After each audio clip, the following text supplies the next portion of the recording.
That's another very important question. Also, the same introduction that I would like to say is that the answers for these questions have to be from revelation, because we don't know.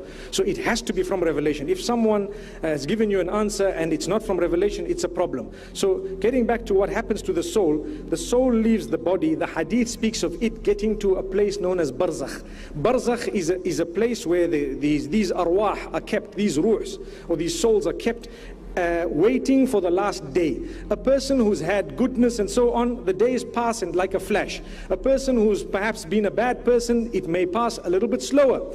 But getting to the second part of the question, the first part was, where do the souls go? They go into barzakh. What exactly is the whole description of barzakh? I have to stop where the Quran and the Sunnah have stopped. We cannot describe beyond a certain point. I will tell you, look, it's a waiting place. The souls do not come back to greet the family members every year. You need to know that. Some people say, okay, every year the soul comes back, salam alaikum, how are you? Some people say the soul comes back to us and cleans the home. And some people say the soul comes back and does this and does that, and I feel it. Those are, jinn sometimes. Those are the devil sometimes. Those are the qareen sometimes. That's something else. Those are spirits, known as spirits in some traditions. But it's not the soul we're talking about. It's not the individual. They don't come back to you and say, hey, how's it, guys?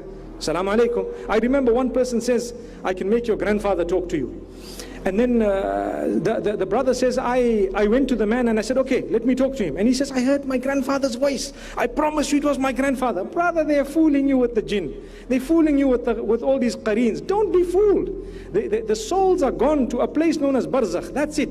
Allah subhanahu wa ta'ala knows best. When it comes to the connection of the soul and the body, Allah subhanahu wa ta'ala lets the body feel the punishment together with the soul in a way that He knows fit, that we don't know the explanation of. That's what it is. So when we say adabul qabr and the punishment of the qabr, it is a reality and it is felt, body and soul. How? I don't know. Allah knows. I stop at that and I believe it, because I cannot add or subtract. I have to say, Ya Allah, one day, well, I don't even want to be shown it, because I don't want to be a part of it. But one day, if you are curious, perhaps if you get to the other side, you can ask, say, Ya Allah, how did you do that? How was it? For now, it's called belief. We believe in the unseen. Someone might say, well, these people, their bodies were, lost, or their bodies were perhaps disintegrated because of something. And how would they be punished? Well, I still believe if Allah wants, He will do it, and He will do it exactly that way. How He does it, He knows best. That's how we stop. In this way, you protect yourself, you protect your iman. When we want to go into deep details that are not in the Quran and the Sunnah of Rasulullah sallallahu alaihi wasallam regarding imaniyat and matters of belief, we tend to burn our fingers.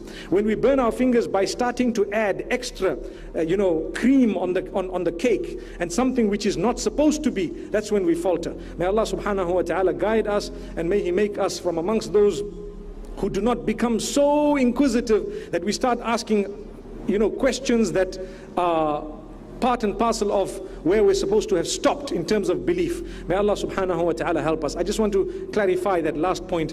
What this means is, yes, you are allowed to ask questions, and you're allowed to ask any question you want under the sun. But if the answer of the question is not found in revelation, and that question is connected to belief, then just stop there and say, look, Allah knows best.